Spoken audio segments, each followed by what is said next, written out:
एक बार कोशिश करते हैं कुछ डिस्कस करने के लिए, जो नोट्स कैसे बनाना है और कैसे रिवाइज करना है। मेरा मेन जो मकसद है वो वही है। आज का जो क्लास है, एक तो है नोट्स। नोट्स हमको कैसे बनाना चाहिए और कैसे रिवाइज करना चाहिए। यहाँ पे अच्छा नोट बनाएंगे तो मैंने हम पहले ही पढ़ के रखा है कि कंटेंटल डीप थ्योरी क्या है, इसका कॉन्सेप्ट क्या है, तुम लोगों ने पढ़ा है। तो उसके बाद मैं इसको अगर हमको लिखना है तो मैं कैसे लिखूंगा, ठीक है। तो ओके,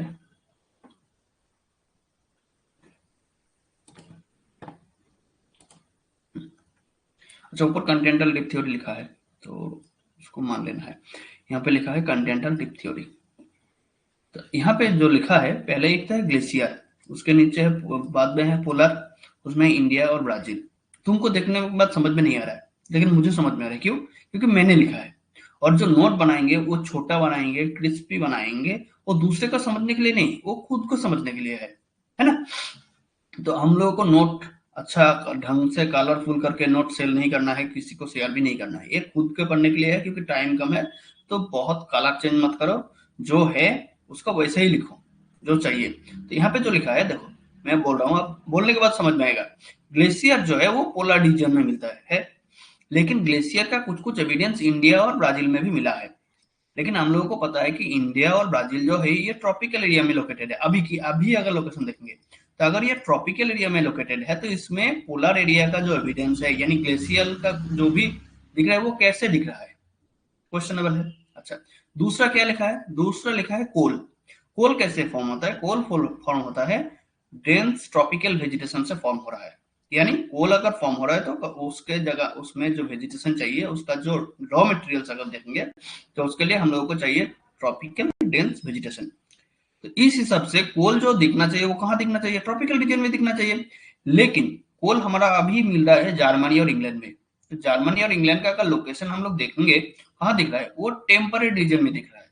तो कुछ गड़बड़ मामला है, क्योंकि दिखना चाहिए ट्रॉपिकल में, दिख रहा है टेम्परेट रीजन में। यहाँ पे भी देखो, दिखना चाहिए पोलर रीजन में, दिख रहा है ट्रॉपिकल रीजन में। इसका मतलब है कि अभी जो कंटेंट जहां जहां लोकेटेड है वो कहीं ना कहीं उस रीजन में था। यानी इंडिया और ब्राजील कभी ना कभी पोलर रीजन के आसपास था, जर्मनी और इंग्लैंड कभी ना कभी वो ट्रॉपिकल रीजन के आसपास था। तभी ये बन सकता है। यानी वेगनर ने जो पोस्टुलेट किया कि continents are moving, that's true. और इसके ऊपर बेस करके हम लोगों को पास एक क्वेश्चन आता है कि ऐसा क्यों है। यानी अब देखो, अब मैंने जो नोट बनाया, मैं बोलने के बाद तुमको समझ में आया, लेकिन नोट्स में कैसे बना रहे हैं? Glacier, polar area, India, Brazil. लेकिन अगर तुम इसको फुल सेंटेंस में लिखोगे तो क्या लिखोगे? ग्लेशियर जो नॉर्मली है वो पोलर रीजन में मिलता है। उसके बाद क्या लिखोगे? लेकिन इंडिया और ब्राजील में भी ग्लेशियर रीजन, ग्लेशियल लैंडफॉर्म का एविडेंस मिला है। तो ऐसा क्यों है? ये इंडिकेट कर रहा है कि continents are floating, continents are moving. यानी इतना बड़ा लाइन हो जाएगा, हम लोग उसको आधे लाइन में सिमट देंगे। ग्लेशियर, पोलर एरिया, इंडिया और ब्राजील, क्योंकि हमने लिखा है, हमको पता है। अब पूरा लाइन लिखने का जरूरत नहीं है, नोट्स ऐसे बनाना चाहिए। अगर इस हिसाब से नोट्स बनाओगे तो कंटेंटल डीप थ्योरी, मैंने ये जो लिखा है ये छोटा पेज है, एक बड़ा लंबा वाला A4 साइज पे, थोड़ा A3 साइज का एक पेज में ये आ जाएगा। पूरा का पूरा कंटेंटल डीप थ्योरी A3 साइज का एक पेज में आ जाएगा। अब आगे मैं जो लिखा हूँ वो मैं बोल देता हूँ, लेकिन यहाँ तक उसको थोड़ा जल्दी जाएंगे। तो अभी तक मैंने जो बोला वो समझ में आया कि नोट्स जो बनाना है उसमें कैसे बनाना है। पूरा लाइन नहीं लिखना है, नोट्स को जो बनाएंगे तो कैसे बनाएंगे ये अगर समझ में आया तो यस, नहीं तो मैं और दो तीन एग्जाम्पल के साथ आगे जाना चाहूंगा। और ये कंप्लीट होने के बाद ही हम लोग जाएंगे कि रिवाइज कैसे करें, क्योंकि रिवाइज सबसे ज्यादा इंपॉर्टेंट है। अगर रिवाइज नहीं करेंगे तो एक साइड में पढ़ेंगे, एक साइड में भूलेंगे, जो कि काम का नहीं है। सब लोग एक बार लिखो, ये बहुत इंपॉर्टेंट चीज है। कहीं पे भी अगर दिक्कत है तो मैं दोबारा तीसरा बार, मैं चाहूँ तो 10 बार भी बोलूंगा।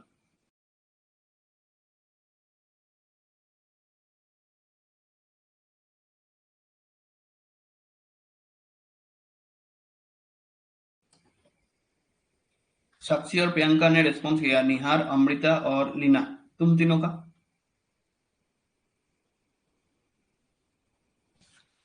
निहार, अमृता, लीना, तुम तीनों का कुछ रेस्पॉन्स?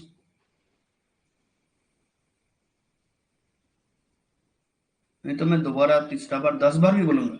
लेकिन ये बहुत इंपॉर्टेंट है, क्योंकि हर एक लाइन पूरा नहीं लिखना है, हम लोग को सिर्फ इंपॉर्टेंट की टर्म लिखना है, उसके लिंकिंग वर्ड नहीं लिखना है। तो तब जब ऐसे लिखोगे, तुम्हारा जब रिवाइज करोगे बहुत जल्दी होगा। रिवाइज करने के time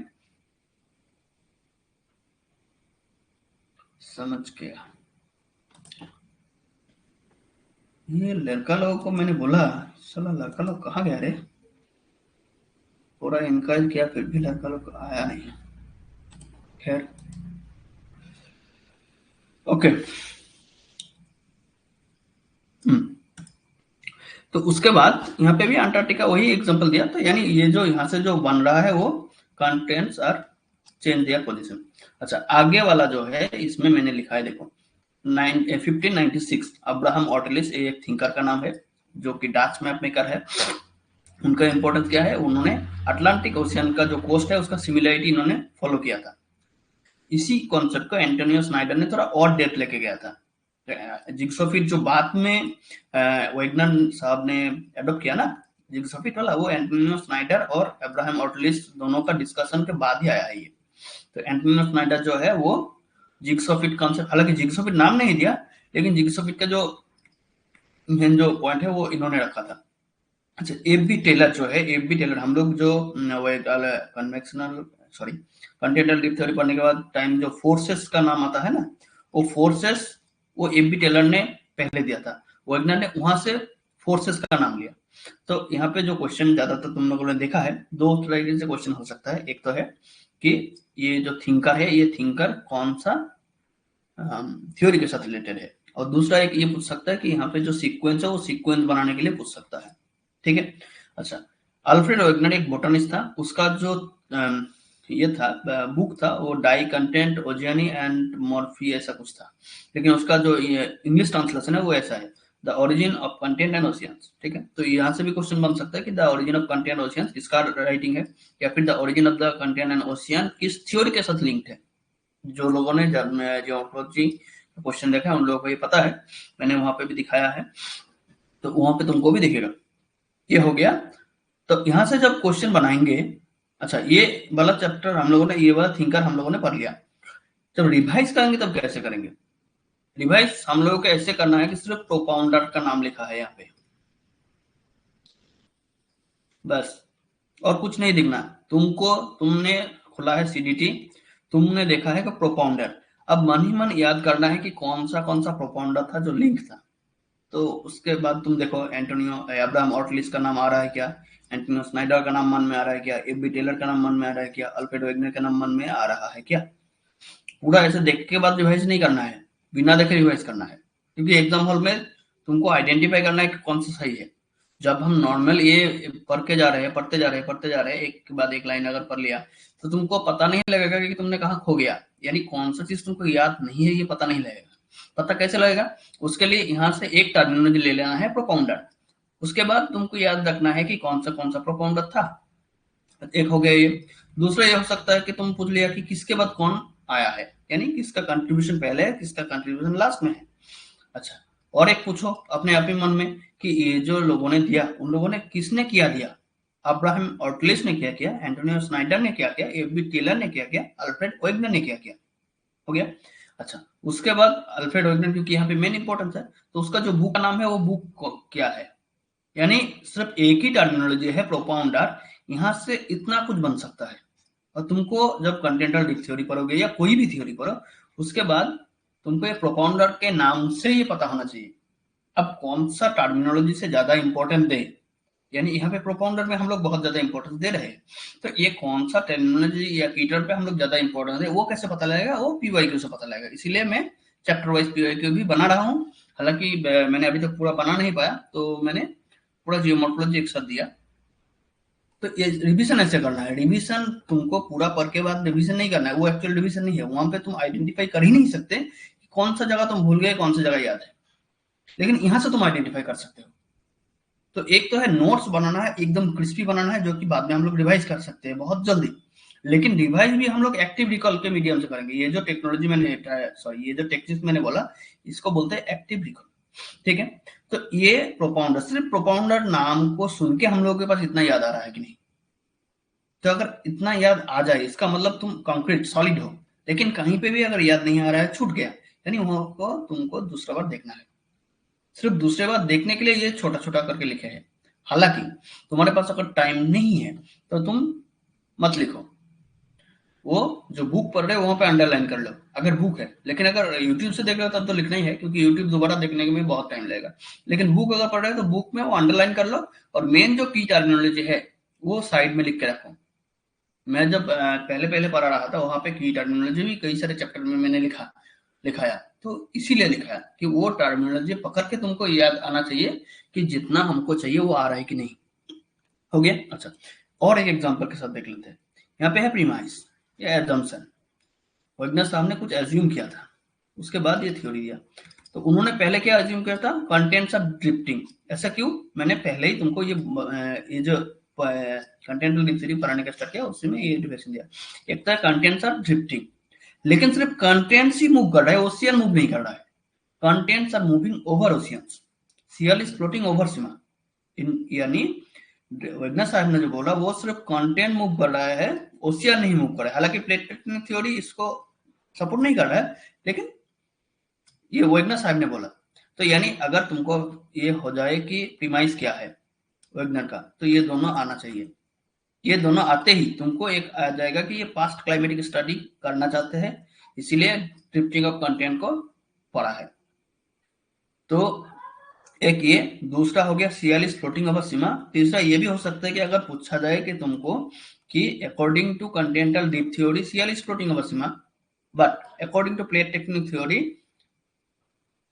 contents are move ocean both are moving, so both are true, don't be confuse.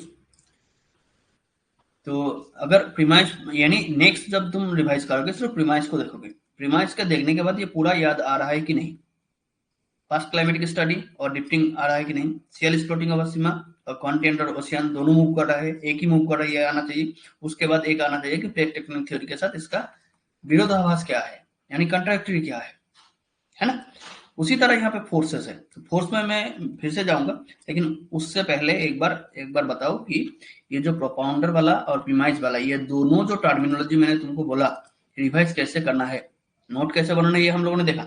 अच्छा, नोट्स अगर इसी में देखो तो तुमको ये भी दिखेगा कि मैंने कहा गया ये, हाँ, मैंने यहाँ पे जो लिखा, जो प्रीमाइस में लिखा उसको भी अगर तुम लोग गौर से देखो, तो प्रीमाइस में जो लिखा वहां पे भी देखो सिर्फ एक दो लाइन ही है, पास्ट क्लाइमेटिक स्टडी है यहाँ पे, इसके साथ इसका रिलेशन है, इसीलिए एक साथ लिखा मैंने, ड्रिफ्टिंग ऑफ कंटेंट्स।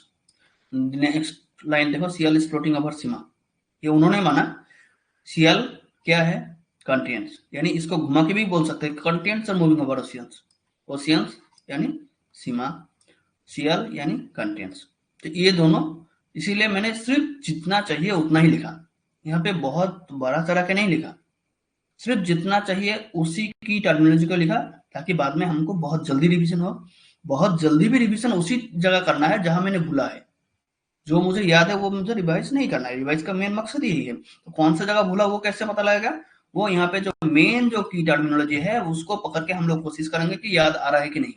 और ये एक गेम जैसा लगेगा, पहले पहले बहुत टफ लगेगा, लेकिन बाद में एक गेम जैसा लगेगा कि तुमने शायद तुमने पढ़ नहीं रहे हो, तुम सो रहे हो, सोने के बाद एक टर्मिनोलॉजी तुमने देखा प्रोपाउंडर, अब मन ही मन सोचने की कोशिश करो कि इस थ्योरी का प्रोपाउंडर कौन कौन है, प्रोपाउंडर थ्योरी कब आया था, उस थ्योरी का जो प्रोपाउंडर है किसने क्या कंट्रीब्यूशन किया था, ठीक है, सबसे ज्यादा कंट्रीब्यूशन किसका है, अगर टर्मिनोलॉजी है तो वो टर्मिनोलॉजी किसने दिया। इस तरीके से तुमको खुद ही मन एक गेम जैसा बनाना है। तो आई होप मैं कामयाब हुआ, अगर नाकामयाब हुआ तब भी कोई दिक्कत नहीं, मैं दोबारा ट्राई करूंगा। लेकिन एक बार बताओ समझ में आया क्या नहीं, कि नोट्स कैसे बनाएं और रिवाइज कैसे करना है। देखो तुम लोग जब नॉर्मल रिवाइज करते हो उसमें पता नहीं चलता कि कौन सा जगह ठीक से याद आ रहा है कौन सा जगह नहीं, लेकिन तुम्हारे पास अगर एक टर्मिनोलॉजी है उस टर्मिनोलॉजी को पकड़ के तुमको क्वेश्चन पूछना है खुद ही मन में कि ये आ रहा है कि नहीं, तो उस टाइम तुमको अच्छे से पता लग जाएगा कि तुमको कितना आ रहा है। और पहले मैंने जो सिंगल लाइन फॉर्मेशन में जो क्वेश्चन पूछ रहा था उसका मेन मकसद ये था कि कोई भी पैराग्राफ पढ़ रहे हो उसको देख के तुमको ये आइडेंटिफाई होना चाहिए कि यहाँ से क्वेश्चन पूछा जा सकता है। वहां तक तो हम लोगों ने बैठ के सीख लिया। अभी ये जो कैसे नोट बनाना है और कैसे रिवाइज करना है। तो जब तुम पढ़ रहे हो ना, पढ़ने में टाइम लगता है, लेकिन जब सोच रहे हो, सोचने में उतना टाइम नहीं लगता, मन बहुत जल्दी भरता है। तो प्रोपाउंडर यानी अब्राहम ऑर्टेलिस, मन ही मन सोचा Abraham Ortelius, Antonio Snider, F B Taylor, Alfred Wegener. Alfred Wegener याद आते ही तुरंत और दो तीन चीज याद आ जाएगा। The origin of the container ocean, उन्होंने फास्ट क्लाइमेटिक स्टडीज करने के लिए किया था, उन्होंने सबसे ज्यादा कंट्रीब्यूशन उन्हीं का है। तो अगर समझ में आया ए, अगर दोबारा डिस्कशन किसी भी टॉपिक में हो बी, समझ में आया तो ए, अगर दोबारा डिस्कशन चाहते हो कोई भी पोर्शन में तो बी, समझ में नहीं आया तो प्लीज बोलो, क्योंकि ऑफलाइन में क्या होता है, मैं फेस देख के सिर्फ मैं नहीं, सभी लोग फेस देखने के बाद समझ में आ जाता है कि कंक्रीट क्लियर हुआ है कि कंसेप्ट नहीं हुआ। लेकिन ऑनलाइन में ये वाला फैसिलिटीज नहीं है। कुछ पूछना था, बोलो, पूछो।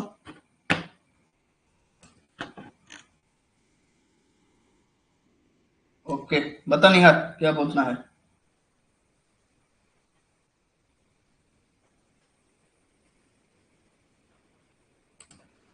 प्रियक्षी तेरा क्या है, कुछ नहीं आया? यस, नो, ए, बी।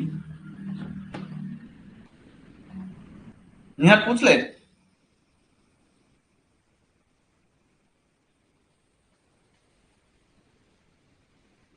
अच्छा, तो टेक्स्ट में लिख, जब तक आ रहा है तब तक मैं और कुछ बोल देता हूँ।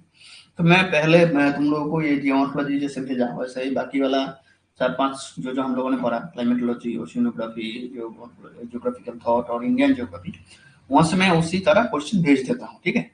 तो शायद तुम लोगों ने पढ़ ही लिया, तो देखने के बाद भी याद आ जाएगा कि ये इसी चैप्टर से है या उस कुछ और चैप्टर से है। तो वो तो देखने के बाद पता लग जाएगा। तो बाद में जब मुझे टाइम मिलेगा मैं चैप्टराइजेशन कर दूंगा। लेकिन पहले एक बार मैं पूरा जितना भी क्वेश्चन है वो पूरा भेज देता हूँ। तुम लोग पूरा देखो, देखने के जब बहुत जल्दी, जितना जल्दी देखोगे उतना जल्दी ये पता लग जाएगा कि वहां से कौन सा जगह से क्वेश्चन पूछ रहा है, कहाँ ज्यादा हम लोग को देखना है, ऐसा कौन सा टॉपिक है जो पिछले भी आया है। तो वो ठीक से आइडेंटिफाई हो जाएगा। और फैक्चुअल के साथ साथ कुछ कॉन्सेप्चुअल क्वेश्चन भी है, वो भी देख सकते हो। निहार तेरा चैट नहीं आया, कोई टेक्स्ट नहीं आया, या फिर मेरा साउंड नहीं जा रहा है? कोई बताओ, मेरा आवाज जा रहा है क्या?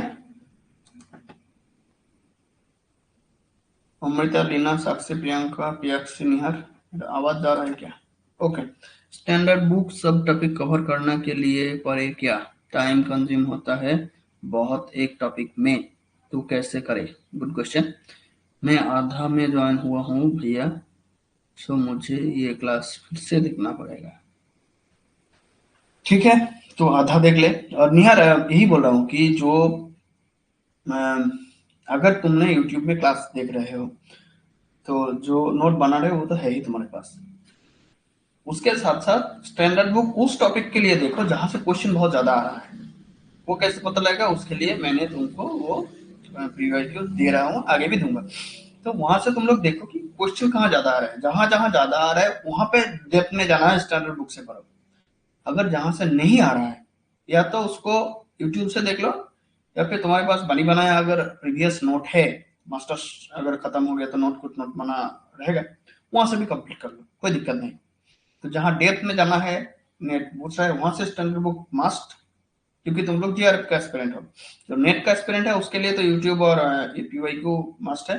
हालांकि मैं कोशिश करूंगा ये जो कंटेंटल डीप थ्योरी में ये मैंने कुछ नोट्स यहाँ पे जो कहा गया, ये कुछ नोट्स मैंने जो बनाया, इसी तरह के से टाइम मिलने से बाकी वाला नोट्स भी मैं बनाऊंगा। तो एक बार दिखा देता हूँ, जैसे कि यहाँ पे एक इंट्रोडक्शन वाला है, सॉरी, यहाँ पे एक इंट्रोडक्शन वाला है, यहाँ पे प्रोपाउंडर है, यहाँ पे प्रीमाइस है, यहाँ पे देखो फोर्सेस है, दो फोर्सेस का नाम, फोर्सेस जो है फोर्सेस का नाम है, और उसके साथ साथ फोर्स में कौन सा टाइप का मूवमेंट हो रहा है वो पीछे लिखा हुआ है, वेस्टवर्ड मूवमेंट। यानी जो चाहिए सिर्फ उसको ही लिखना है, ज्यादा नहीं लिखना है। पोलर फ्लिंग फोर्स, इसमें south and landmark move towards north, towards equator.